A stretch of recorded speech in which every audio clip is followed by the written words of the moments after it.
अस्सलाम वालेकुम। Faisalabad programme news night के साथ मैं हूं आपका मेज़बान मोहम्मद बिलाल डोगर। आज कच्ची आबादियों में आए हैं, कच्ची आबादियों के मसाइल आपके सामने रखेंगे कि आखिरकार फैसलाबाद के अंदर 111 कच्ची आबादियों में से 85 ऐसी कच्ची आबादियाँ हैं जिनको मालकाना हकूक़ नहीं मिल सके और आखिरकार अब उन्हें ये कहा जा रहा है कि वो मालकाना हकूक़ लेने के लिए DC रेट दें। तो ये बहुत बड़ा सवाल है कि DC रेट देना है तो वो कच्ची आबादियों के अंदर क्यों रहें, ये इनके मुतालबात भी हैं। यहाँ एक कच्ची आबादी रेलवे कॉलोनी से मुल्का है जहाँ सबसे पहले हम पहुँचे हैं। बैनर इन्होंने थामे हुए हैं, गरीब आवाम है, कच्ची आबादियों को मालकाना हकूक़ दो, डीलरशुदा कच्ची आबादियों का रकबा FDA नाम मुंतकिल करो। फेडरेशन कच्ची आबादियों और रेलवे इंतज़ामिया ने जो बिला जवाज़ कच्ची आबादियों के, क्योंकि डेफिनेटली इनके जो मुतालबा जब नहीं मंजूर किए जाते तो मुतल्लिक़ा अदारे जो हैं वो दुकानों को सील भी करते हैं, बंद भी कर रहे हैं, इनके कारोबार ठप किए जा रहे हैं। लेकिन ये समझ नहीं आ रही कि पाकिस्तान तहरीक इंसाफ की गवर्नमेंट आखिरकार एक नया पाकिस्तान बनाना चाहती। मैं तो ये प्रोग्राम में पहले भी कहता आया हूं कि लगता है ये पाकिस्तान गिरा के एक नया पाकिस्तान बनाना पड़ेगा जो कि नया पाकिस्तान होगा। अब ये पता नहीं क्या कैसा होगा नया पाकिस्तान, क्योंकि हर तरफ तजावज़ात के नाम पर लोगों के घर गिराए जाते हैं, इलाके गिरा दिए जाते हैं, दुकानें गिरा दी जाती हैं, मुनहदम कर दी जाती हैं और यहाँ ये कहा जाता है कि आप यहाँ के रिहायशी नहीं हैं क्योंकि आप 35 साल से यहाँ गैर कानूनी रह रहे थे। अजब माजरा है। लोग यहाँ मौजूद हैं, इनसे पूछ लेते हैं इनकी मुश्किलात इस वक्त क्या है। अस्सलाम वालेकुम। वालेकुम सलाम सर, ਅਸੀਂ सन 85 ਤੇ ਬੈਠੇ ਹਾਂ ਇੱਥੇ ਆ ਸਰ। ਅਸੀਂ ਪੈਸੇ ਵੀ ਇਹਦੇ ਤਾਰੇ ਆ, ਨਕਸ਼ਾ ਵੀ, ਅਸੀਂ ਟੈਕਸ ਵੀ ਦਿੰਨੇ ਆ। ਸਾਨੂੰ ਫੇਰ ਨੇ ਸਾਡੀਆਂ ਦੁਕਾਨਾਂ, ਸਾਡੇ ਘਰ ਵੀ ਵੇਚਿਆ, ਦੁਕਾਨਾਂ ਵੀ ਆ। ਇਹਨੇ ਸਾਡੀਆਂ ਦੁਕਾਨਾਂ 10 ਮਹੀਨੇ ਹੋ ਗਏ ਸੀਲ ਕੀਤੇ। ਅਸੀਂ ਬੇਰੋਜ਼ਗਾਰ ਹੋਏ ਆ। ਅਸੀਂ ਕੀ ਕਰੀਏ, ਕਿੱਥੇ ਜਾਈਏ? ਚੰਗਾ ਪਾਕਿਸਤਾਨ ਬਣਿਆ, ਹਰ ਗਵਰਨਮੈਂਟ ਆਈ ਉਹਨੇ ਇਹ ਗਿਆ ਆਬਾਦੀਆਂ ਪੱਕੀਆਂ, ਹੱਥ ਆਬਾਦੀਆਂ ਪੱਕੀਆਂ। ਕਿਸੇ ਨੇ ਅੱਜ ਤੱਕ ਸਾਨੂੰ ਮਾਲਕਾਂ ਦਾ ਹਕੂਕ ਨਹੀਂ ਦਿੱਤਾ। FD ਨੇ ਸਾਡੇ ਕੋਲ ਕੀਮਤਾਂ ਵਸੂਲੀਆਂ ਇਹਦੀਆਂ। ਅਸੀਂ ਕਿੱਥੇ ਜਾਈਏ? किन्ने किन्ने पैसे दे चुके पहले? ਅਸੀਂ ਜਨਾਬ सन 85 ਦੇ ਵਿੱਚ ਜੋ ਜਜ਼ਿਆ ਨੇ ਕਿਹਾ ਸੀ 172 ਰੁਪਏ ਹਿਸਾਬ ਨਾਲ ਫੀ ਮਰਲਾ ਘਰ ਜਮ੍ਹਾਂ ਕਰਾਉਣ।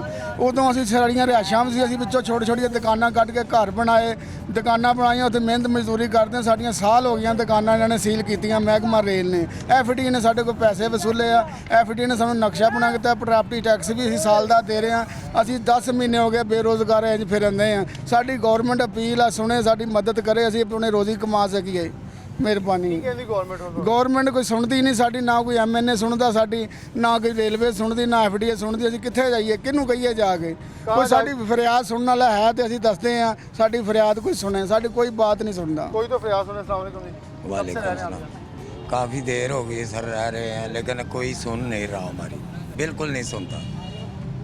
कच्ची बादी वाले वैसे ही रोल रहे हैं इधर। कोई जो भी गवर्नमेंट आती है वो यही कहती है आपको मालकाना हकूक मिलेंगे, लेकिन मिल नहीं रहा है। शेख शीर साहब भी कहते थे जब वो आए थे इक़्तिदार के हाँ अंदर, जी, तो फिर शेख रेलवे की सारी हाँ, कच्ची बादियाँ पक्की करेंगे, उन्होंने नहीं की कुछ भी। तो कौन सी गवर्नमेंट करेगी? ये नहीं करेंगे। इससे उम्मीद थी कि इमरान खान कुछ करेगा, लेकिन इसने भी कुछ नहीं किया। अब सब सरापा एहतजाज बने हुए हैं। हाँ जी, मतलब हर अदारा देखें सरापा एहतजाज। हाँ तो जी। कौन आकर फिर ये गवर्नमेंट नहीं ठीक तो कौन आएगा जो ठीक करेगा? नहीं गवर्नमेंट यही करे तो ये भी ठीक है, करे तो सही कुछ। तो करेगी, उम्मीद है। उम्मीद तो है, उम्मीद पे ही जी रहे हैं। उम्मीद से 35 साल जी लिए। हाँ, जी ली है, लेकिन ये कुछ नहीं कर रहे। क्योंकि मैंने देखा शहर में इमरान खान से हमारी अपील है कि इमरान खान ये गरीबों की तरफ देखें, ऊपर ना देखें, नीचे देखें। नीचे गरीबों की हाँ, तरफ। गरीबों की तरफ नहीं कोई देख रहा। इमरान खान बिल्कुल नहीं देख रहा। महंगाई इतनी है, चीनी आटा देखो कितना महंगा हो गया। लोग गरीब, दुकाना बंद हैं, हर चीज़ बंद है, कुछ नहीं होता। कभी लॉकडाउन कर देता, कभी कुछ। हम किधर से खाएं, किधर जाएं? ना तो आप कोई लैंडलॉर्ड है, ना कोई गाड़ियाँ हैं, ना बंगले हैं, छोटे घर हैं वो भी छीने जा रहे हैं। कहा जा रहा है कि आप गैर कानूनी रहते हैं। तो 35 साल से कौन से पाकिस्तान को टैक्स देते हैं? गैर कानूनी जब वोट देते हैं गैर कानूनी नहीं होते। जब इलेक्शन आता है उस पर हम कानूनी हो जाते हैं। जब इलेक्शन नहीं होता तो हम गैर कानूनी बैठे हैं। वोट इधर बनाएगा, मीटर लगा हुआ है, सब कुछ लगा है, पैसे देता है, मीटर का बिल उतारते हैं, सब कुछ करते हैं। बिल्कुल बड़ी अच्छी बात है कि मीटर किसने लगा दिया? हाँ, मीटर क्यों कच्ची आबादी गैर कानूनी मीटर क्यों लगाएगा? और वोट हमारा इधर क्यों बनाए? हमें इधर से भगा दें। कितनी देर से यहाँ रह रहे हैं? इधर हम रहे हैं सन 1965 की जंग दे, मेरा दादा इतने थी। तो उसके बाद क्या? उसके बाद भी इधर रह रहे हैं। यहाँ फिर आप आ गए? हाँ जी। अब कितने पैसे मांग रहे हैं डीसी रेट के मुताबिक आपसे? ये तो मुझे पता नहीं कितने मांग रहे हैं, लेकिन कम से कम गरीब आदमी को देख कर रेट लगाएं। तो आपको लगता है कि इतनी देर से रहने वालों को अब ये हाल किया जाएगा तो किधर जाएंगी? वो दुकानें सारी सील हैं। हाँ, घरों घर से बेघर किया जा रहा है। हाँ जी, ऐसी ही है, सारी दुकानें बंद। उम्मीद लगाई इमरान खान ने आप असि इमरान खान से उम्मीद लगाई थी, वोट दिया है, अभी तक उन्हें हमारा कोई नहीं तो सुनी। कप्तान नहीं बन रहा फिर? कप्तान नहीं बन रहा जी। क्योंकि खान साहब एक जुमला कहते होते हैं कि ये जो अवाम है ना, ये मुझे अपनी औलाद की तरह अजीज़ है, तो खुदारा मेरे कप्तान बाप बनिए, सुतेला बाप बन जाए बेशक, लेकिन इतना जुल्म ना करें जितना इस वक्त अवाम पे हो रहा है। हर तरफ महंगाई ने इस अवाम को पिसा हुआ, उसके बाद आप घर गिराने पे तुले हुए हैं। अस्सलाम वालेकुम। वालेकुम। थोड़ा सा आगे आ जाए कदम। आप भी यहीं रहते हैं? हाँ जी। कितनी देर से रहते हैं? मेरी जहाँ पैदा थे दी है पैदाइश यहाँ हाँ की जी। है। तो अब आपकी उम्र कितनी है? 45-47 साल। 45-46 साल। हाँ जी। तो ये गैर कानूनी आप हैं या अब ये गैर कानूनी घर हैं? नहीं, जब वोट हम डालते हैं फिर गैर कानूनी नज़र आ जाता है, हम जिता के लोगों को ले के आते हैं कि ये हमारा काम करेगा, बाद में कोई हमारा नहीं पूछता। तो राजा रियाज साहब असम्बली के अंदर बड़ा बोलते हैं, सख्ती से बोलते हैं, बल्कि वो तो गवर्नमेंट को ये भी कहते हैं हमारी कोई सुनता नहीं, मैं इस्तीफा दे देता हूँ। पहले उन्होंने कहा था यहाँ गैस भी लग जाएगी, मलकाना को भी मिलेंगे, ये 2 महीने का काम है, 3 महीने का काम है। अब वो कह रहे हैं कि यहाँ लग ही नहीं सकती, हम किस पे एतबार करें? तो जो मीटर लगे वो कैसे लगे? वो हम बिल दे रहे हैं 5-6 हज़ार, वो जायज़ है? 15,000 तनख्वाह है, 5,000 रुपये देते हैं। अच्छा, मतलब ये बड़ी मजायका खेज बात है। एक अदारा कहता है ये जायज़ है, हम मीटर लगाते हैं, दूसरा कहता है हम मीटर नहीं लगाएंगे, कोई ये गैर कानूनी है। तो फिर कौन कानूनी है कौन गैर कानूनी? फिर तो ये सारे लोग गैर कानूनी है। बस हम एतबार कर जाते हैं। एतबार कर हाँ रहे जी। हैं। तो अब किस पे करने की दिल करता है? बाकी कौन है?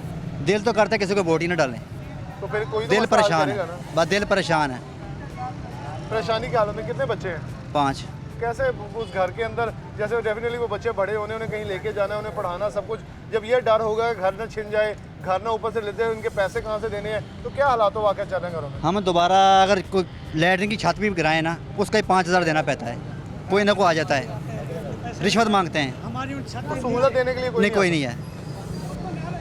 क्या जी आप क्या कह रहे हैं छतों के हवाले से? छतें पानी चोता है, बारिश के नीचे गिरी पड़ी हैं, ये हमें बनाने नहीं देते। क्या कहते हैं? कहते बस यही कहते हैं कि कानून नहीं हैगा, जो पैसा दे देवे कानून हैगा, जो ना देवे उसके लिए कानून नहीं हैगा। उसका कानून कोई नहीं है। हाँ जी। ये मेन जो लाइन गुजरती है ट्रेन की, उससे मुल्का ट्रैक से मुल्का ये आबादी है जो कच्ची आबादी डिक्लेयर्ड है। मैंने जैसे इंट्रो में बताया 111 कच्ची आबादियाँ इस शहर फैसलाबाद के, जिनमें से सिर्फ 85 को मालकाना हकूक़ मिल सके हैं।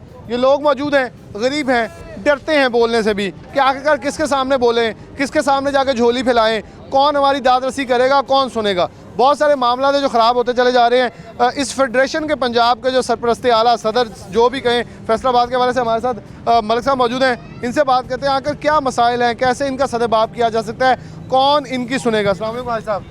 मलिक साहब कैसे ठीक ठाक है? क्या मामला क्या कच्ची बात है? क्योंकि आपने तो इसमें मैं कहता हूँ PhD की हुई है और आप बड़े अच्छे तरीके से डिफाइन भी करते हैं। सुनता क्यों नहीं? राजा रियाज साहब भी बोल चुके हैं, लेकिन फिर भी मामला नहीं हल हो पाते। ये जो पहले मैं बिस्मिल्लाहिर्रहमानिर्रहीम, इस शहर में मजदूर जैसा कोई दरबदर नहीं, जो सबके घर बनाता है उसका कोई घर नहीं। ये जो रेलवे एम्प्लॉइजिंग हाउसिंग सोसाइटी है ना, उसने रेलवे एम्प्लॉयज़ को जो प्लाट अलाट किए हैं वो मेन ट्रैक से 50 फुट है, जबकि हमारी कच्ची आबादी मेन ट्रैक से 100 फुट के फासले पर है, 80 फुट के फासले पर है। रेलवे इंतज़ामिया का जो डायरेक्टर प्रॉपर्टी एंड लैंड है वो DG कच्ची आबादी पंजाब के साथ बैठकर मामला तय करता था, लेकिन इस दफ़ा ऐसा हुआ, एक हमारे DS साहब हैं आमिर निसार, एक हमारे AN साहब थे तौसीफ़ ज़फ़र, उनकी मिसेस थी नीलम तौसीफ़, और जहाँ हमारे एक IOW थे उनका नाम था ज़हीर। ये 4 के टोले ने गवर्नमेंट के ख़िलाफ़ साजिश की है और डिक्लेयर शुदा कच्ची आबादियों को सील किया है, उनके साथ उनके घरों को भी सील किया है, छोटी छोटी दुकानों को भी सील किया है। जब गवर्नमेंट की पॉलिसी के मुताबिक ये डिक्लेयर शुदा मंजूर शुदा कच्ची आबादियाँ हैं, तो ये साजिश है इमरान खान के खिलाफ। तौसीफ़ साहब की अक्ल फहम का मैं खुद गवाह हूँ, क्योंकि एक जगह उन्होंने रेड किया था घर गिराने के लिए, मैं साथ गया, तो जनाब एक गलत जाली स्टे को देख के वापस आ गए कि स्टे हुआ है। तो उन्होंने पूछा ये तो स्टे मुझे नजर आ गया, जाली आपको नहीं पता चला? वो कहते मुझे पता नहीं चल सका कि वो जाली था या असली था। उनकी तो मैं अक्ल फहम से इस हद तक वाकिफ़ हूँ। जो वो तौसीफ़ साहब की जो है ना वो मामला उसका अपना है, उसकी मिसेज जो थी वो डिप्टी डायरेक्टर थी, और जहाँ पर जो दुकानों को सील किया गया है, सदा अफसोस है कि यहाँ पर डायरेक्टर प्रॉपर्टी एंड लैंड नहीं आए, सिर्फ ओनली लीगल एडवाइज़र रेलवे ने और रेलवे के अमले ने फोर्स के हमरा हिरासा करके इन गरीबों के घरों को और दुकानों को सील किया है। मेरी वज़ीर-ए-आज़म इमरान खान साहब, उस्मान बुज़दार साहब और आला हुकाम से ये मुतालबा है कि नया पाकिस्तान हाउसिंग स्कीम से पहले इन कच्ची आबादियों को मालकाना हकूक दिए जाएँ जो कि प्री 1985 की आबाद हैं, डिक्लेयर शुदा हैं, मंजूर शुदा हैं। ये शेख रशीद साहब से हमारी गुजारिश है कि शेख रशीद साहब, आप टीवी पर आकर बड़े बड़े दावे करते थे कि शीदा रंग साहब, माजा सैकल वाला, साजा टांगे वाला, उनको वो मेरे वोटर हैं। तो कच्ची आबादियों में यही शीदा मीदा रहते हैं और आपने उनके घरों को सील कर दिया है। आपको इंतज़ामिया ने लॉलीपॉप दिया है कि हमें रेवन्यू किराए के माध्यम में रेवन्यू इकट्ठा होगा, जो कि बिल्कुल रॉन्ग फिगर हैं। शेख रशीद साहब और मेरी आपसे चेयरमैन रेलवे से अपील है कि DS railway Amir Nisar, AEN Tauseef Zafar, IRW Faisalabad, इनके खिलाफ इंक्वायरी की जाए। इन्होंने जो साजिश की है कि लोगों के घरों को सील करके नीलाम किया जाए। जो आज कल तो किराएदार मकान से नहीं निकलता। ये हुकूमत के खिलाफ एक बहुत बड़ा प्लान था कि हम लोगों को सील करेंगे तो लोग बाहर निकलेंगे। जब किसी के सर से साया, चादर और चार दीवारी का तहफ़्फ़ुज़ नहीं रहेगा तो वो मरने मराने पर आ जाएगा। मैं मलिक साहब आपके साथ बात जारी रखूँगा। बुजुर्ग हमारे साथ मौजूद हैं। अस्सलाम वालेकुम जी। जी वालेकुम कब से सलाम। रह रहे हैं बाबा जी यहाँ? मैं 50 साल से रह रहा हूँ। तो ये अब गैर कानूनी है या क्या है? वो कह रहे हैं आप टैक्स नहीं, मतलब टैक्स भी देते रहे, सब कुछ देते रहे, बिजली का बिल भी देते रहे, कह रहे हैं ये घर गैर कानूनी है। वो रेलवे जो है, वो रेलवे के पास कागज है, वो मालिक है। अगर वो मालिक है तो हम भी मालिक है, हम काबिज हैं, वो काबिज है, हम भी काबिज है। इसलिए हमें नहीं उठाना चाहिए। नहीं उठाना चाहिए। इमरान खान साहब से कुछ कहेंगे? हाँ खान साहब से कुछ कहेंगे? इमरान खान से हाँ, क्या कहना चाहेंगे? इमरान खान को यही गुजारिश आई कि ये हम 50 साल से यहाँ रह रहे हैं और रेलवे भी आती जाती तो रही है, मगर किसी ने ये तो नहीं आया कि मकान छोड़ दो या इसको निकाल दो। ये ऐसा आप बहुत गलत कर रहे हैं। मेहरबानी करके इसको ये जो कानूनन मालकाना हकूक दिए जाए। मालकाना हकूक दिए जाएं जी। हम आप सिटी 41 के मशहूर हैं कि उन्होंने हम गरीबों की आवाज़ सुनी है और इमरान खान से ये अपील है, इस चैनल के थ्रू अपील है हमारी कि हमारी फरियाद सुनी जाए और गरीबों को घर दिए जाएं। जो आप इमरान खान साहब दावे करते थे, इतने बड़े बड़े दावे करते थे, मैं घर पक्के बना के दूंगा, घर कच्चे भी नहीं रह रहे। IW वाले आकर गिरा जाते हैं घर को। IW वाले आके गिरा जाते हैं। ये बिल्कुल इनकी बातें बेजाएं, क्योंकि इससे पहले मैं खुद रेलवे की बीट करता रहा हूँ। बहुत सारे मामलात का पता है कि यहाँ करप्शन का एक ऐसा बाजार गर्म है जो कि नज़र आता है, लेकिन ये माफिया, खान साहब को नज़र आने वाला माफिया जो है, उससे बड़े माफिया यहाँ भी बैठे हैं। इनके ऊपर भी हाथ डालें। ये गरीबों को नोचते हैं। ये ऐसे भेड़िए हैं जो इनके कपड़े उतारते हैं। बहुत सारे अच्छे लोग भी बैठे हैं, मैं उनकी तारीफ़ भी करूँगा। जैसे एक सलमान साहब थे जो फैसलाबाद के, और इससे पहले जो है शबीर साहब रह के गए हैं, उन्होंने इनकी मुश्किलात सुनी जब भी हमने हाईलाइट की। तो बहुत सारे अच्छे अफसर रेलवे के अंदर मौजूद हैं, उनको इस्तेमाल किया जाए तो बहुत सारे मामला हल हो सकते हैं। छोटी सी ब्रेक लेंगे, दोबारा हाजिर होते हैं। ये लोग हमारे साथ होंगे, ख़वातीन, उनके भी आहो बका सुनाएंगे घरों के अंदर किस हद तक अपने आप को गैर महफूज समझती हैं। एक छोटी सी ब्रेक, दोबारा हाजिर होते हैं।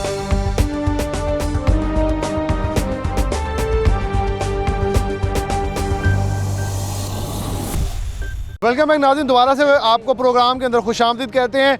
कच्ची आबादी के अंदर ही मौजूद हैं, ख़वातीन हमारे साथ मौजूद हैं। ख़वातीन के जो जज्बात थे इस प्रोग्राम को यहाँ ब्रेक शुरू होने से पहले, यकीनी तौर पर मैं चाहूँगा वो माइक पे आएँ ताकि लोगों को थोड़ा सा ख्याल आए कि आप बात करते हैं मदीना की रियासत की।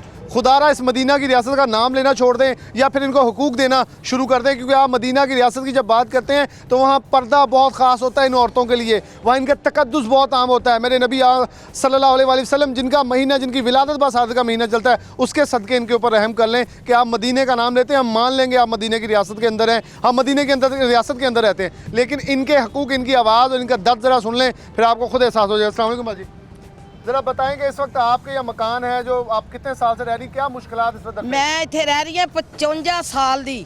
ਮੇਰੇ ਸਭ ਬੱਚੇ, ਮੇਰਾ ਮੀਆਂ ਬਦਲੀ ਹੋ ਕੇ ਇੱਥੇ ਆਇਆ ਸੀ, ਉਹਨੂੰ ਲਾਟ ਹੋਇਆ ਸੀ ਕੁਆਟਰ। ਫਿਰ ਮੇਰੇ ਮੀਆਂ ਦੀ ਡੈਥ ਹੋ ਗਈ ਨਾ, ਤਾਂ ਮੈਂ ਇੱਥੇ ਹੀ ਬੱਚੇ ਪੈਦਾ ਕੀਤੇ, ਇੱਥੇ ਹੀ ਰਹਿਣ ਡਈ ਆ। ਜਦੋਂ ਮੈਂ ਮਕਾਨ ਬਣਾਉਣ ਲੱਗਦੀ ਆ ਮੇਰਾ ਮਕਾਨ ਢਵਾ ਦਿੰਦੇ ਨੇ, ਜਦੋਂ ਮੈਂ ਮਕਾਨ ਬਣਾਉਣ ਲੱਗੀ ਮੇਰਾ ਮਕਾਨ ਢਵਾ ਦਿੰਦੇ ਨੇ। ਸ਼ਪੈਣਾ ਆ ਜਾਂਦੀਆਂ ਨੇ ਰੇਲਵੇ ਵਾਲੇ, ਸਾਰੇ ਕਹਿੰਦੇ ਜੀ ਇਹਦਾ ਮਕਾਨ। ਮੇਰੇ 20 ਸਾਲ ਦੇ ਪਰਦੇ ਜਿਹੜੇ ਸਾਰੇ ਢਾਤੇ। ਮੇਰੀ ਬਹੂ ਚਲੀ ਗਈ ਇੱਥੋਂ, ਨਾ ਪੜਦੀ ਹੋ ਗਈ, ਮੇਰੇ ਪੋਤੀਆਂ ਪੋਤੇ ਉੱਤੇ ਫਿਰਦੇ ਸੀ, ਜਵਾਨ ਪੋਤੀਆਂ ਸੀ ਮੇਰੀਆਂ। ਉਹ ਸਭ ਚਲੀਆਂ ਗਈਆਂ। ਅੱਜ 2 ਦਿਨ ਹੋ ਗਏ ਨੇ ਮੈਂ ਪਰਲੀ ਦੀਵਾਰ ਕੀਤੀ ਹੱਥਾਂ ਨਾਲ। ਮੈਂ ਕਿਹਾ ਇਹ ਕੰਧਾਂ ਤੇ ਝਾਤੀਆਂ ਮਾਰਦੇ ਨੇ, ਮੋਬਾਈਲਾਂ ਨਾਲ ਰੋਸ਼ਨੀਆਂ ਮਾਰਦੇ ਨੇ। ਮੈਂ ਕਿਹਾ ਮੇਰੀਆਂ ਬੇਟੀਆਂ ਫਿਰਦੀਆਂ ਨੇ। ਇਹਨਾਂ ਨੇ ਜਾ ਕੇ ਸ਼ਿਕਾਇਤ ਕੀਤੀ, ਪਰਸੋਂ ਰੇਲਵੇ ਵਾਲੇ ਫੇਰ ਆ ਗਏ ਜੀ ਹੱਥ ਨਾਲ ਬਣਾਈਏ ਤਾਂ ਢਾਓ ਇਹਨੂੰ। ਮੈਂ ਕਿਹਾ ਕਿਉਂ ਢਾਵਾਂ ਮੈਂ ਇਹਨਾਂ ਨੂੰ, ਮੈਨੂੰ ਪਰਦਾ ਨਹੀਂ ਚਾਹੀਦਾ। ਇੱਧਰ ਵੀ ਬਿਲਡਿੰਗਾਂ ਬਣੀਆਂ, ਇੱਧਰ ਬਿਲਡਿੰਗਾਂ ਬਣੀਆਂ, ਪਿਛਲੇ ਪਾਸੇ ਬਿਲਡਿੰਗਾਂ ਬਣੀਆਂ, ਸਾਰੇ ਲੋਕਾਂ ਨੇ ਮਕਾਨ ਪਾਏ, ਮੈਨੂੰ ਮਕਾਨ ਨਹੀਂ ਪਾਣ ਦਿੰਦੇ। क्या आपके शौक क्या थे रेलवे में? रेलवे में लगा सी क्लर्क। क्लर्क। तो आपने उनसे पूछना था क्या कि ये गुनाह था कि हमने अपने पूरी जिंदगी दे दी ਉਹ रेलवे को? ਕਹਿੰਦੇ ਨੇ ਤਨਖਾਹਾਂ ਨਹੀਂ ਲੈਂਦਾ ਰਿਹਾ। ਮੈਂ ਕਿਹਾ ਤੁਸੀਂ ਤਨਖਾਹਾਂ ਨਹੀਂ ਲੈਂਦੇ, ਲੁੱਟ ਰੇਲਵਾ ਖਾ ਗਏ ਹੋ। कल ਤੁਹਾਡੇ ਨਾਲ ਵੀ ਆ ਹੋਣਾ। ਲੁੱਟ ਰੇਲਵਾ ਖਾ ਗਏ ਨੇ, ਬੁੱਗੀਆਂ ਖਾ ਗਏ। ਜੋ ਮੈਂ ਇੱਕ ਮਕਾਨ ਇੱਥੇ ਬੈਠੀ ਨੇ ਪਾ ਲਿਆ ਬੇਵਾ ਨੇ, ਮੈਨੂੰ ਟਿਕਣ ਹੀ ਕੋਈ ਨਹੀਂ ਦਿੰਦਾ ਪਿਆ, ਮੈਨੂੰ ਜੀਣ ਹੀ ਕੋਈ ਨਹੀਂ ਦਿੰਦਾ, ਮੇਰੇ ਸਿਰ ਤੇ ਬੰਦਾ ਕੋਈ ਨਹੀਂ ਹੈਗਾ। ਮੈਂ ਬੇਵਾ ਜ਼ਨਾਨੀ ਆ, ਧੀਆਂ ਦੀ ਮਾਂ ਵਾਂ, ਮੈਨੂੰ ਜ਼ਲੀਲ ਕਰ ਮਾਰਿਆ। आप कह रहे हैं मदीना की रियासत है। ਰਾਤ ਦੇ ਮੇਰੇ 2 ਮੁਰਗੇ ਚੋਰੀ ਕਰਕੇ ਕੰਧ ਟੱਪ ਕੇ ਚੋਰੀ ਕਰ ਲਏ, ਫਿਰ ਵੀ ਮੈਨੂੰ ਕੰਧਾ ਨਹੀਂ ਕਰਨ ਦੇਣ ਦੇ। ਮੇਰੇ ਅੰਦਰਾਂ ਤੱਕ ਸਾਡੇ ਅੰਦਰ ਵੜ ਕੇ ਪਤਾ ਨਹੀਂ ਕਿਹੜੀ ਚੀਜ਼ ਨਸ਼ੇ ਵਾਲੀ ਸੁੱਟੀ, ਸਾਨੂੰ ਬੇਹੋਸ਼ ਕਰਕੇ ਲਾਂਦਾ, ਸਾਡੇ ਕੱਪੜੇ ਵੀ ਚੁੱਕ ਕੇ ਲੈ ਗਏ। ਮੈਨੂੰ ਇਹ ਕਹਿੰਦਾ ਕਿਉਂ ਨਹੀਂ ਕਰਨ ਦਿੰਦੇ? ਸਾਰੇ ਲੋਕਾਂ ਨੇ ਢਾਣ, ਜੇ ਮੇਰਾ ਕੱਲੀ ਦਾ ਢਾਣਾ ਇਹਨਾਂ ਨੇ, ਮੇਰਾ ਢਾਣਾ ਤੇ ਫਿਰ ਸਾਰੇ ਬਲਡੋਜ਼ਰ ਫਿਰ ਸਾਰੇ ਢਾਣ ਮੈਨੂੰ, ਮੈਂ ਵੀ ਚਲੀ ਜਾਵਾਂ ਇੱਥੋਂ। ਇਮਰਾਨ ਖਾਨ ਨੂੰ ਕਹੋ ਨਾ ਢਾਣੇ ਨੂੰ ਚਾਹੀਦੇ ਆ, ਮਤਲਬ ਕਿ ਤੁਸੀਂ ਗੈਰ ਕਾਨੂੰਨੀ ਰਹਿੰਦੇ ਜਿਹੜੇ ਢਾਣੇ ਗੈਰ ਕਾਨੂੰਨੀ ਨਹੀਂ ਰਹਿੰਦੇ ਰੇਲਵੇ ਦੀ ਜਗ੍ਹਾ ਤੇ ਆ, ਪਰ ਜਦੋਂ ਸਾਰਿਆਂ ਦੇ ਮਕਾਨ ਨਹੀਂ ਢਾਂਦੇ, ਮੇਰਾ ਕਿਉਂ ਢਾਂਦੇ ਨੇ? ਮੇਰਾ ਮਕਾਨ ਕਿਉਂ ਢਾਂਦੇ ਨੇ? ਮੇਰਾ ਸਭ ਦੇ ਵਿੱਚ ਆ ਕੇ ਵੇਲਾ ਮੇਰਾ ਸਾਰੇ ਢਾਹ ਛੜੇ ਨੇ। ਮੇਰੇ ਘਰ ਨਪੜਦੀ ਕਰ ਛੜੀ ਇਹਨਾਂ ਨੇ। ਜਿਹੜਾ ਉੱਠਦਾ ਕਹਿੰਦਾ 10,000 ਦੇ, ਮੈਂ ਕਿੱਥੋਂ ਦਵਾਂ? ਜਿਹੜਾ ਆਂਦਾ 20,000 ਦੇ, ਮੈਂ ਕਿੱਥੋਂ ਦਵਾਂ? ਕੋਈ ਕਹਿੰਦਾ 50,000 ਦੇ, ਮੈਂ ਕਿੱਥੋਂ ਦਵਾਂ? ਮੇਰੀ ਤਾਂ ਆਪਣੀ ਰੋਟੀ ਪੂਰੀ ਨਹੀਂ ਹੁੰਦੀ। ਮਜ਼ਦੂਰ ਬੰਦੇ ਆ, ਬੇਟੀਆਂ ਮਜ਼ਦੂਰੀ ਕਰਦੀਆਂ, ਮੈਂ ਮਜ਼ਦੂਰੀ ਕਰਦੀ ਆ। ਮੈਂ ਇਹਨਾਂ ਲੋਕਾਂ ਨੂੰ ਕਿੱਥੋਂ ਪੈਸੇ ਦਵਾਂ? ये सिर्फ देखने वाले ये सुन लें ਰਿਸ਼ਵਤ ਵਾਲੇ ਨਾਲ ਰਲ ਜਾਂਦੇ ਨੇ, ਮੈਂ ਉਹਨਾਂ ਨੂੰ ਕਿੱਥੋਂ ਦਵਾਂ ਪੈਸੇ? ये बातें सिखाई नहीं जाती या कहलवाई नहीं जाती। ये जज्बात हैं जो कि बाहर आते हैं और बोलते हैं, चीखते हैं। जो उनके जज्बात हैं वो उनके चेहरों पे नजर आते हैं। यहाँ एक अम्मा जी मौजूद हैं। अस्सलाम वालेकुम अम्मा जी, कदों तो रह रहे थे ਇੱਥੇ ਬੇਟਾ ਮੈਨੂੰ 20 ਸਾਲ ਹੋ ਗਏ। ਮੈਂ ਬੇਵਾ ਔਰਤ ਹੈ, ਕਾਟਨ ਮਿਲ में ਕੰਮ ਕਰਦੀ ਨਹੀਂ, ਮੇਰਾ ਬੰਦਾ ਕੋਈ ਨਹੀਂ, ਮੇਰੇ ਬੇਟੇ ਮੈਨੂੰ ਛੱਡ ਕੇ ਚਲੇ ਗਏ। ਮੈਂ 50,000 ਦਾ ਮਕਾਨ ਲਿਆ ਸੀ, ਆਂਦੇ ਨੇ 2 ਦਫਾ ਮੇਰੀ ਛੱਤ ਗਿਰ ਗਈ। ਹੁਣ ਵੀ ਜਾ ਕੇ ਦੇਖ ਲਓ ਗਿਰੀ ਪਈ ਹੈ। ਕੌਣ ਬਣਾ ਕੇ? ਜਿਨ੍ਹਾਂ ਦੇ बेटे या खत्म होंगे वो तो बना लेंगे। बेवा औरत कैसे बनाएगी? बेवा औरत के साथ ऐसा जुल्म नहीं करना ही चाहता। हम दुआ करते हैं अपने बच्चे को हमारी आबादी बच जाए, कि दे दे औरतें अपना सिर लुकोने की जगह दे दे, कि इज्जत वाले हैं नहीं है। तो खान साहब कह रहे हैं मदीना की रियासत है ये। क्या मदीना ये- की रियासत में ये होता था कि ये औरतों के मदीना- घरों से ये सरों से मदीना छत- के आते हैं तलियाँ दे के चले जाते हैं। ये क्यों कंध उसारी है, ये क्यों छत पाई है? 10,000 हमको दो, 5,000 दो। जब हम रोटी भी मांग के खाते हैं, सदके के खाते हैं, किसी का दिल किसी का करता है, किसी की माँ बहन मांगने को हाथ करता है, जो हम वो मांग के खा रहे हैं। क्या कहेंगे इमरान खान से? इमरान खा के बच्चों को दुआ देंगे। जहाँ हम बैठे हुए हैं, हमें बैठे नहीं तो सिर कौन की जगह हम उसके बच्चों को दुआ के देंगे। अगर हमारी जगह नहीं देंगे तो हम तो उसके बच्चों को 7 पीढ़ी को भी बस दुआ देंगे। जब हमारे बच्चे रुलेंगे तो उसके बच्चे ज़्यादा नहीं हैं। हम बहुत गहरी बात है कि अगर हमारे बच्चे जिएंगे दुआएं देंगे, हमारे बच्चे नहीं जिएंगे तो बददुआएं निकलेंगी और कुछ नहीं कर सकता। एक बहन मेरे से मौजूद है, इनसे मैं बात करूंगा। इससे पहले एक खातून है। अस्सलाम वालेकुम। क्या मसला है इस वक्त यहाँ घरों का?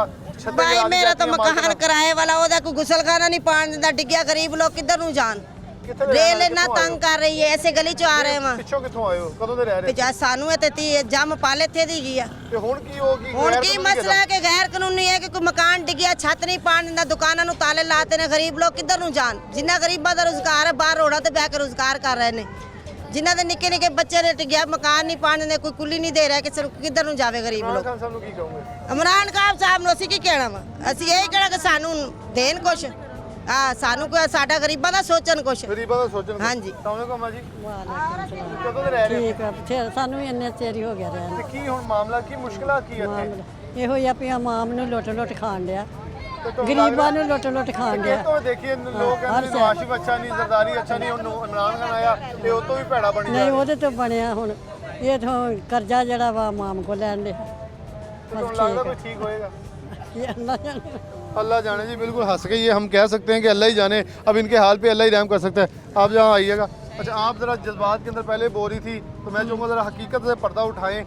क्या मुश्किलात हैं, क्या मसाइल यहाँ पैदा हो रहे हैं, कि यहाँ क्या धमकियाँ दी जाती हैं और यहाँ से क्या क्या चीज़ें जो आप लोगों को आके कहा जाता है उठा के ले लिया जाएगा ख़वातीन को? क्योंकि एक तरफ ये कहते हैं ख़वातीन को अगर कोई धमकी देता तो हमें बताएं। तो अब आप ज़रा माइक पे बता दें क्या क्या धमकियाँ। मेरी तो इमरान खान से अपील ही यही है कि हम 50 साल से यहाँ पे बैठे हुए, हमारे वालिद ने यहाँ पे गवर्नमेंट की बहुत खिदमत की है, तो हमारी इज़्ज़तें महफूज नहीं हैं।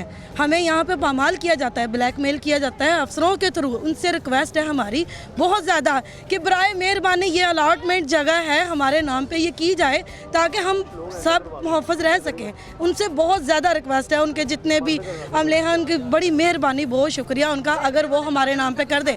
रेलवे वालों से कहें उनकी बड़ी मेहरबानी, हमें ब्लैकमेल ना किया जाए, हमारी इज़्ज़त पामाल ना की जाए, उनका बड़ी मेहरबानी होगी। हमारे तकरीबन हमें 50 साल हो गए, हमारी तो पैदाइश इधर की, हमारे वालिद साहब यहाँ पे रेलवे में अफसर थे। तो क्या मेरा एक सवाल होगा, आप पढ़ी लिखी हैं? हाँ जी, मैंने FA किया हुआ। अच्छा, FA किया। मुझे ये बताएं, क्या हमारे ये मुल्क के मदीना की रियासत के अंदर होता है कि आपका बाप, आपका बेटा या आपका भाई कहीं खिदमत करता है, उस अदारे को देता है? मेरे ख्याल में आज इस चैनल में हूँ, मैं कल मर जाऊँ कहीं जाऊँ, एटलीस्ट ये चैनल मेरी इतनी तो हया करेगा। तो रेलवे के अंदर आप एक सरकारी अदारे के अंदर जहाँ आपने बाप ने ज़िंदगी दे दी, वो अब ख्याल नहीं कर रहे तो कौन करेगा? मदीने की रियासत में ये चीज़ें नहीं होती। मदीने की रियासत में आपकी बेटी, आपकी माँ और आपकी बहन बाहिफाजत रहती हैं। ये कौन सी मदीने की रियासत है? यहाँ का वज़ीर आज़म हमारी इज़्ज़त की हिफाजत नहीं करता तो यहाँ पे कौन आके करेगा? इनसे हमारी अपील है, पुरज़ोर अपील है, बराए मेहरबानी ये अलॉटमेंट की जगह है, ये लीगल है, बराए मेहरबानी ये जो लोग बैठे हुए हैं ये बहुत गरीब हैं, इनकी इतनी कैपेसिटी नहीं है कि ये 10,000 20,000 लाख रुपए इनको रिश्वत दे सकें, ये नहीं दे सकते।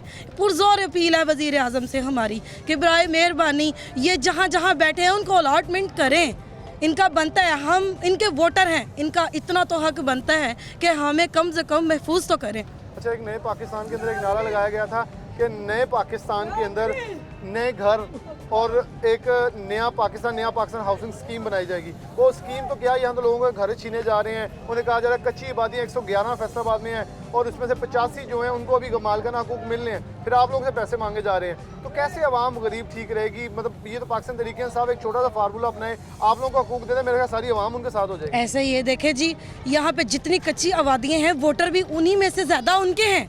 अगर ये कहें अमीर पार्टियाँ इनको वोट देंगे, ये बात गलत है। ज़्यादा इनके वोटर कच्ची आबादियों में बैठे हैं जो इनको वोट दे रहे हैं, तो उनके वोट की इज़्ज़त तो रखें, उनके वोट की इज़्ज़त रखें और कुछ ना करें, उनको तहफ़्फ़ुज़ दें। उनको जो जहाँ बैठे हैं वो इतनी नहीं पावर के मालिक के वो नए मकान बनाएं, नई कोठियाँ बनाएं, ये उनको उतना तो जिसमें बैठे हैं इनकी मेहरबानी उनको वही दे दें, ये उनको वही दे दें, उसके अलावा ये क्या देंगे उनको? ये उसके अलावा क्या देंगे? बहुत शुक्रिया मेरी बहन। यहाँ एक और खातून, अस्सलाम वालेकुम। कदों से रह रहे थे? सानू ठीक है थोड़ा आगे हो जाओ। कदों से रह रहे थे? 15-20 साल हो गए। 15-20 साल हो गए। तो की करते मियां? बस ये काम को दिहाड़ी थोड़ी देर कर रहे की कह रहे हो रेलवे ले की कहते हो? कहते ने ਤੁਸੀਂ तो जगह पुटनी तो चले जाओ। हाँ की कितने बच्चे थोड़े? 2 किदां घर दा गुजारा? पहले दसो, महंगाई दे इस दौर च गुजारा किदां कर रहे हो? बस भैन ये दिहाड़ी पूरा करदे भैन की ਤੁਸੀਂ ਵੀ ਨਾਲ ਦਿਹਾੜੀ ਲਾਉਂਦੇ ਹੋ? ਕੀ ਕਰਦੇ ਹੋ ਕੰਮ? बुरशा ਦਾ ਕੰਮ ਕਰਦਾ ਪਰ बुरशा ਦਾ ਕੰਮ ਕਰ ਤੁਸੀਂ ਵੀ ਕਰਦੇ ਨਾਲ? ਤੇ ਕੀ ਮਤਲਬ ਇਮਰਾਨ ਖਾਨ ਨੂੰ ਕੀ ਕਹੋਗੇ? ਮਦੀਨਾ ਦੀ ਰਿਆਸਤ ਇਮਰਾਨ ਖਾਨ ਸਾਹਿਬ ਉਹ ਕਹਿ ਰਹੇ ਮੈਂ ਤੁਹਾਡੇ ਲਈ ਆਇਆ ਵਾਂ, ਤੁਹਾਡੇ ਮਦਦ ਕਰੂੰਗਾ, ਨਵੇਂ ਘਰ ਦਊਂਗਾ। पता नहीं भैन की करेगा साढ़े नाल अल्लाह जाने सी तो सुन गए कोई दादा जवाब का मुकम्मल ना होना या जवाब का ना आना भी इस चीज़ की आवाज़ है कि लोग किस हद तक बेबस हैं। ये घर ज़रा राशिद भाई दिखा दिएगा। ये वो दरवाज़ा है जो उसकी एक 4 दीवारी है जो कि करने नहीं दी जा रही, और ये रेलवे के अंदर ही ऐसे अफसरान मौजूद हैं जो पैसे लेके 4 दीवारी भी करवाते हैं, घर भी बनने देते हैं। मैं सवाल सिर्फ ये होता है कि जब 35 साल कबल यहाँ, अगर चलें आपका फार्मूला अपना लेते हैं, ये गैर कानूनी मौजूद थे, तो 35 साल कबल जिसने बनने देने गया उसको पकड़ के लाएं, फिर 35 साल जो बिल लेता रहा फेस्को के अंदर इनसे, वो बिल वापस करें, क्योंकि वो बिल वापस हो गए तो एटलीस्ट इन लोगों को इनके पैसे वापस मिल जाएँ, तो शायद इनका एक नया घर बन जाए कहीं भी। आप नया पाकिस्तान हाउसिंग स्कीम बनाने को चले हैं, इन घरों के साहिबान, इन घरों के घर, इन घरों की छतें महफूज रहने दें। खुदारा ये बहुत गरीब लोग हैं। मैंने पहले भी बेशतर प्रोग्राम में एक फ़िगर कोट किया है, हमारी मिडिल क्लास कम होकर नीचे आ चुकी है, 13% मिडिल क्लास हमारी नीचे गिरी है, और कितना गिराएंगे? ये लोग पिसे हुए हैं, ये लोग मरे हुए हैं। हम खाना खाते हैं, सुख का सांस लेते हैं। खुदारा खान साहब को वो लोग समझाएं, उनके मशीरान की बजाय वो MNA समझाएं जो इलेक्ट होके गए हैं, वरना ये फिर लोग आपको कहते रहेंगे आप सिलेक्ट होके गए हैं। छोटी सी ब्रेक लेते हैं, दोबारा हाजिर होते हैं।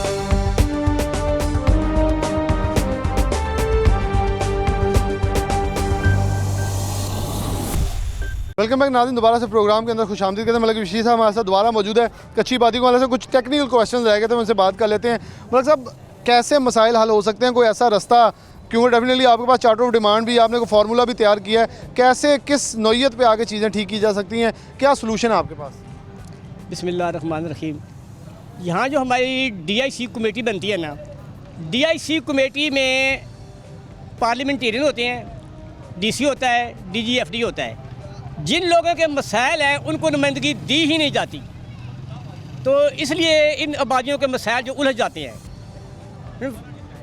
मिसाल के तौर पर आप देखें कि जिस आदमी ने कच्ची आबादियों पर DC रेट देना है, उसको कच्ची आबादी की तांगो तारीख गलियों में बुनियादी सहूलतों से महरूम, हैवानों से भी बदतर ज़िंदगी गुजारने की क्या ज़रूरत है। ये हमारे पर जुल्म किया था साबिक CM पंजाब मियां शहबाज शरीफ साहब ने।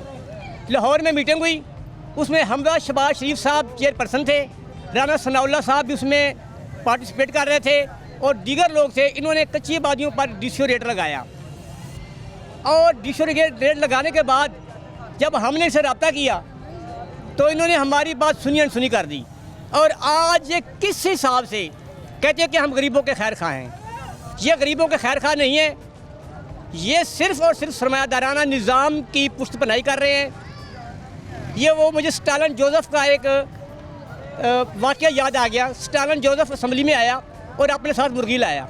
उसने मुर्गी के तमाम पर नोच दिए। नोचने के बाद उसने ज़मीन पर छोड़ दिया और जेब से चंद दाने निकाले उसके आगे डाल दिए, तो मुर्गी वो दाने खाने लग गई। ये हमें आज 2 रुपये गैस बढ़ गई है, कल 4 ने पेट्रोल सस्ता कर दिया है।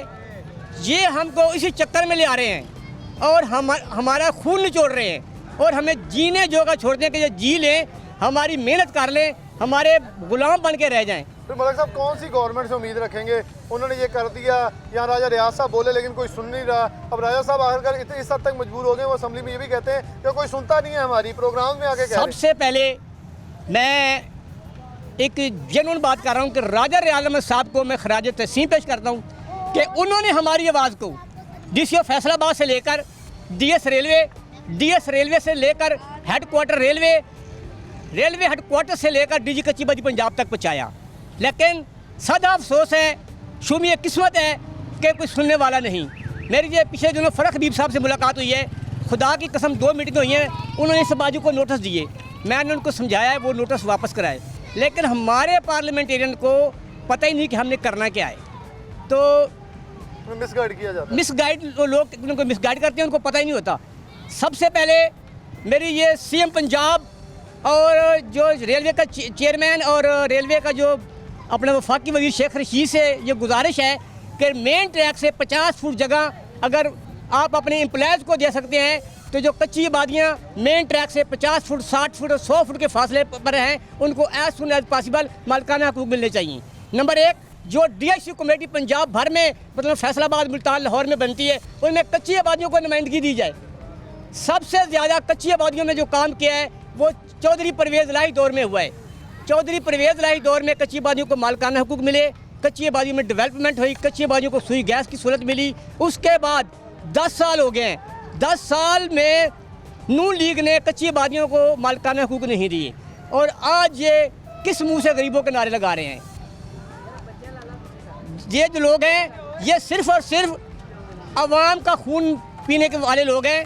मेरी वज़ीर-ए-आज़म पंजाब, CM पंजाब, वफाकी वज़ीर शेख रशीद से ये गुजारिश है कि यही लोग आपके वोटर सपोर्टर हैं। बड़े लोग तो कोठियों से निकलते ही नहीं हैं।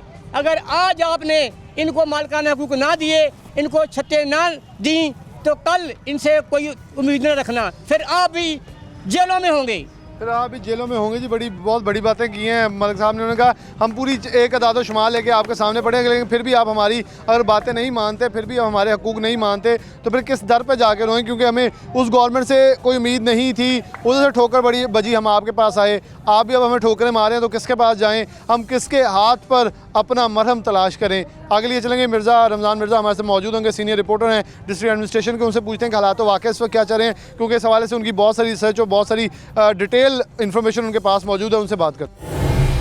आगे बढ़े हैं। रमज़ान मिर्ज़ा साहब हमारे साथ मौजूद हैं, सीनियर डिस्ट्रिक्ट एडमिनिस्ट्रेशन के रिपोर्टर हैं, हमारे सीनियर कॉरेस्पॉन्डेंट हैं। रमज़ान साहब बहुत शुक्रिया टाइम देने के लिए। कच्ची आबादियों के इस पर मसाइल है क्यों? क्योंकि जो हम वहाँ सूरत हाल देखे हैं, वो लोग जिन्होंने अपनी ज़िंदगियाँ इस मुल्क के लिए दी, इस मुल्क के अदारों को मजबूत करने के लिए दी, आज वो खुद दरबदर हैं, उनके बच्चे दरबदर हैं। क्या ये गुनाह है कि उनको रेलवे वाले उठाते हैं? शायद उन रेलवे वालों को ये एहसास होना चाहिए कल हम अगर फौत होते, जो हमारी मुतबादल को अफसर आता है तो वो हमारे घरों के साथ भी ऐसा करेगा। क्या सूरत हाल इस वक्त इख्तियार कर चुके हैं कि गरीब के घर को मलिया मेट किया जा रहा है, और दूसरी तरफ नया पाकिस्तान हाउसिंग स्कीम, ये मदीना की रियासत में क्या चल क्या रहा है? अच्छा बिलाल, एक तो बात समझने की ज़रूरत है कि कच्ची आबादी होती क्या है। कच्ची आबादी ऐसी नहीं जहाँ पे घर कच्चे हैं या इस तरह का कुछ भी, वो तमाम ऐसी आबादियाँ या बस्तियाँ जो कि सरकार की ज़मीन के ऊपर बग़ैर किसी इजाज़त के बन गई। अच्छा, सबसे पहला सवाल तो ये है कि अगर वो किसी इजाज़त के बगैर बनी थी तो उस वक्त के ऑफिसर्स कहाँ थे, सो गए थे। दूसरी बात ये है कि अब जब बन गई हैं तो हुकूमत के पास एक मेकानिज़म है कि आप उसको डिक्लेयर करके कच्ची आबादी के तौर पर उसके कुछ पैसे जो हैं वो लें और वहाँ पे मालिकाना हकूक़ दें। अच्छा, अब इसमें दो तरह की कच्ची आबादियाँ हैं, डिक्लेयर और नॉन डिक्लेयर। इसमें जितने भी महकमा पंजाब के पास हैं, हुकूमत पंजाब के मातहत काम करने वाले जितने भी इदारे हैं, उनकी बेशतर आबादियाँ जो हैं वो डिक्लेयर्ड कच्ची आबादियाँ हैं। और जो महकमा है फेडरल, उसकी जो आबादियाँ हैं उनमें से भी बेशतर कच्ची आबादियाँ जो हैं वो डिक्लेयर हैं। और जो पंजाब के मातहत आती हैं उनका इंतकाल जो है वो एफडीए के नाम हो चुका है, जिसका मतलब ये है कि अगर मैं उस कच्ची आबादी में रहता हूँ तो मैं पैसे जमा करवाऊँ और मालिकाना हकूक़ ले लूँ। लेकिन जितने भी फेडरल इदारों की आबादियाँ हैं उनके मालिकाना हकूक़ देने की कैपेसिटी एफडीए के पास नहीं है। एफडीए उसको ट्रांसफ़र नहीं कर सकता, जिस वजह से दो तरह के मसाइल अभी भी पैदा हो रहे हैं। शहरियों को तो यही नहीं पता कि जिस आबादी में वो रह रहे हैं उसकी मालिक कौन है। तो इस पे ऊपर जो है वो हुकूमत को पहले तो वाज़े जो है वो हिकमत अमली बनानी चाहिए। अच्छा, अब दूसरा ड्रामा जो है वो हुकूमत ने ये किया है कि डीसी रेट के ऊपर आप उसके मालिकाना हकूक़ लें। अब एक आबादी अगर तारकाबाद के पास है तो वहाँ पर 6 लाख रुपया या 7 लाख रुपया या 10 लाख रुपये फ़ी मरला कीमत है, तो कच्ची आबादी में रहने वाला फ़र्द जो है वो इतने पैसे अगर दे सकता है तो वो क्यों ना किसी अच्छी कॉलोनी में चला जाए। अच्छा, एक मसला ये है कि हुकूमत जो है वो उनसे डीसी रेट वसूल रही है। अच्छा, दूसरा मसला ये है इस हुकूमत का कि इसको सिर्फ ये नज़र आ रहा है कि कहाँ कहाँ पर सरकारी अराज़ी है उसको खाली करवाया जाए। एक तरफ नया पाकिस्तान जो कि फैसलाबाद के लिए खसूसी तौर पर अनाउंस हुआ, उससे पहले फ़ेज़ में आना था जो कि अभी तक नहीं आ सका।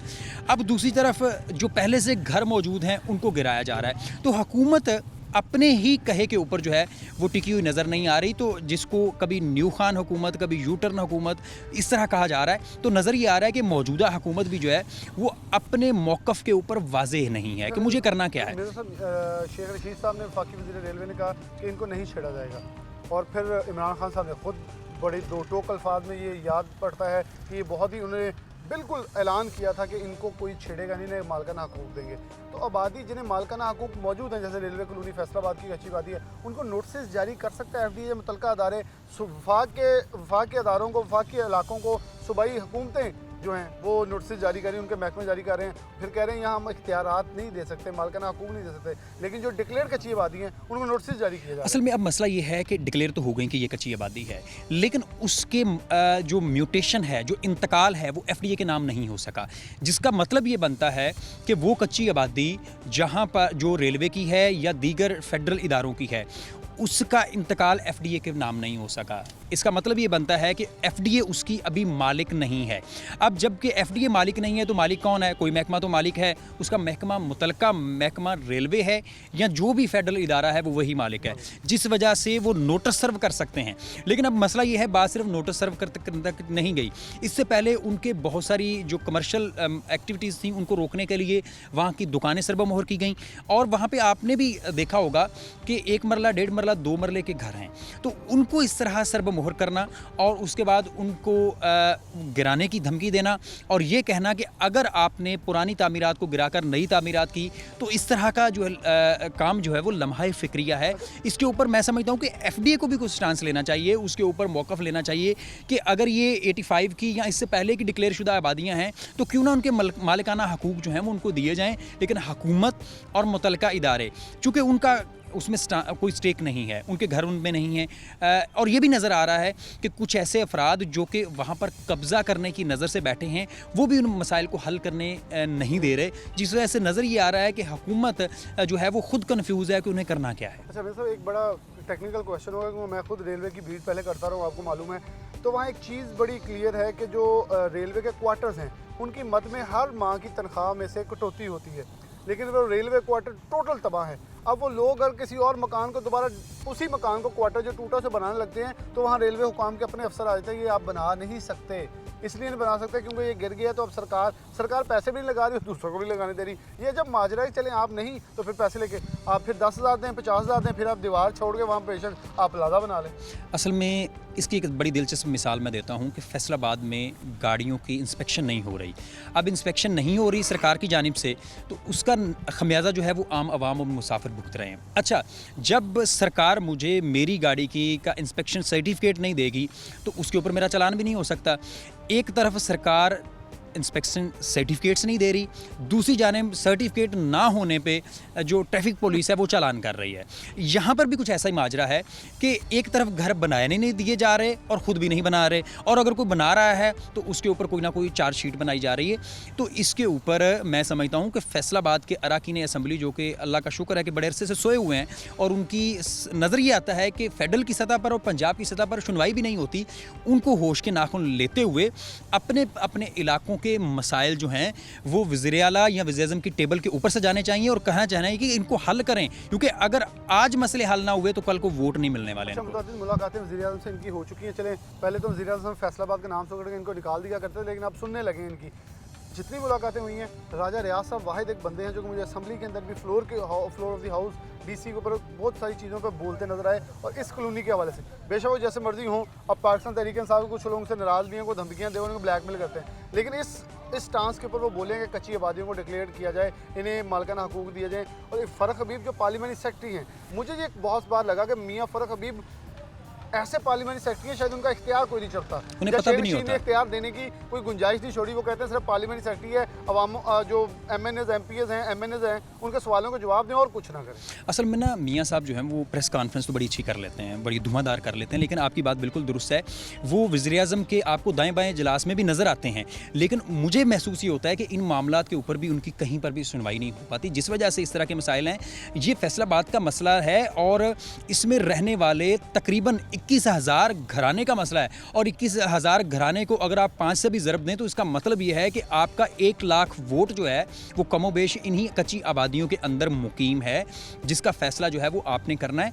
लेकिन इनकी सुनवाई नहीं हो रही, नज़र ये भी आता है, और ये भी नज़र आता है इनको रियल केसेस का और इश्यूज़ का भी इल्म नहीं है, और जिनका आपने जिक्र किया जिन पर वो चूँकि उनको सियासत पहले भी आती है और वो समझते हैं कि किन चीज़ों के ऊपर सियासत की जा सकती है और किन मामलात के ऊपर हुकूमत से को मनवाया भी जा सकता है। लेकिन अगर नज़र ये आ रहा है कि अब ऐसा कुछ नहीं होने वाला, ना सिर्फ इनके लिए मसाइल बढ़ेंगे, जहाँ जहाँ पर भी कच्ची आबादियाँ हैं और यहाँ जहाँ पर भी तजावज़ात हैं उनकी मद में ऑपरेशन हो रहा है, और अगर कच्ची आबादियों की तरफ ऑपरेशन शुरू हुआ तो यकीन करें कई लोग जो हैं वो मज़ीद बेघर होंगे।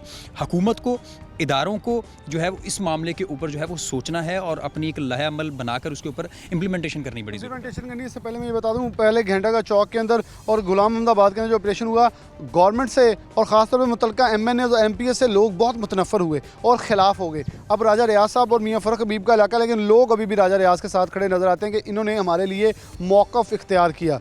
मियाँ फ़रख हबीब से कुछ नाराज़गी नज़र आती है, दोनों रहनुमाओं से ये इल्तमास होगी, बल्कि चारों MNA जो सिटी के उनसे इल्तमास होगी, एक पेज पर आके एक बार अपना मौक़िफ़ डटकर पेश करें फैसलाबाद के हवाले से। मैं नहीं कहता इस्तीफ़े दें, कुछ भी करें, लेकिन शायद इससे अपोजिशन और अपोजिशन की जमातें और अपोजिशन के अरकान जो आगे उम्मीदवार बनने वाले हैं वो अच्छा फ़ायदा उठा सकेंगे, क्योंकि आप लोग दो टोक मौक़िफ़ इख्तियार नहीं कर रहे, जिसकी वजह से गरीब पिस रहा है। और ये वो गरीब है जो लाइनों में 2 घंटे 3 घंटे 10 घंटे खड़े होकर वोट डालने का जो एक खमियाजा है वो भुगतने के लिए भी तैयार होता है। एक अमीर गाड़ी से उतरेगा, वो सिर्फ 10 मिनट रुकेगा, उसके बाद वो वापस चल जाएगा अगर वोट के लिए ज़्यादा लाइन हुई। तो इन लोगों की कदर करें जो आपकी कदर करते हैं, जो आपको इतनी इज्जत देते हैं, जो आपको ये हैसियत देते हैं कि आप सफ़ेद सूट कलफ लगा के पहने, ऊपर वेस्ट कोटें पहने और इज़्ज़त और अफजाई आपकी हो सके। यही लोग फूल फेंकते हैं, कोई और फूल नहीं फेंकता। इन्वेस्टर्स रह जाएंगे, वो आपको इन्वेस्ट करेंगे, लेकिन जितवाना इन्हीं लोगों ने। इसी के साथ प्रोग्राम न्यूज़ से इजाज़त दीजिए। अल्लाह हाफ़िज़।